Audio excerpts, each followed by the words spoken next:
कुछ लोग जब भी घर में अपना ब्लड प्रेशर मेजर करते हैं तो रीडिंग बढ़ी हुई आती है, मतलब 130/80 mm ऑफ Hg से ज़्यादा आती है, और जैसे ही वो हॉस्पिटल या डॉक्टर के पास जाते हैं तो उनका बीपी बिल्कुल नॉर्मल आ जाता है। अब इस सिचुएशन में क्या हम कहेंगे कि उसे हाई ब्लड प्रेशर की बीमारी है, उस व्यक्ति को दवाइयाँ लेनी चाहिए या नहीं? आइए समझते हैं। ऐसी सिचुएशन जहाँ पे आपका ब्लड प्रेशर घर में बढ़ा हुआ आता है लेकिन हॉस्पिटल में जाके नॉर्मल आ जाता है, इसको हम मास्क्ड हाइपरटेंशन कहते हैं, मतलब छुपी हुई हाइपरटेंशन की बीमारी।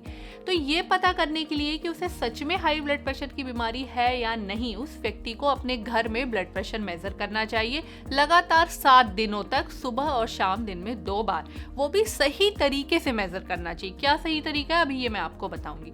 उसके बाद उसे पहला दिन हटा करके डे 2 से लेकर डे 7 तक की रीडिंग का एवरेज ले लेना चाहिए। अगर एवरेज भी आपका बढ़ा हुआ आता है, मींस डे 2 से डे 7 तक की सुबह और शाम की ब्लड प्रेशर की रीडिंग का एवरेज आपका more than 130/80 mm of Hg आता है, तो आपको ब्लड प्रेशर की बीमारी है और आपको ये बात जाके डॉक्टर को बतानी है। भले हो सकता है कि डॉक्टर के रूम में या फिर हॉस्पिटल में आपका बीपी नॉर्मल आता हो, लेकिन इसमें ये बात बहुत इंपॉर्टेंट है कि बीपी सही तरीके से लिया गया हो। सही तरीका क्या है? बीपी लेने के 30 मिनट पहले कोई एक्सरसाइज नहीं करनी है, चाय कॉफ़ी नहीं पीनी है, स्मोकिंग नहीं करनी है।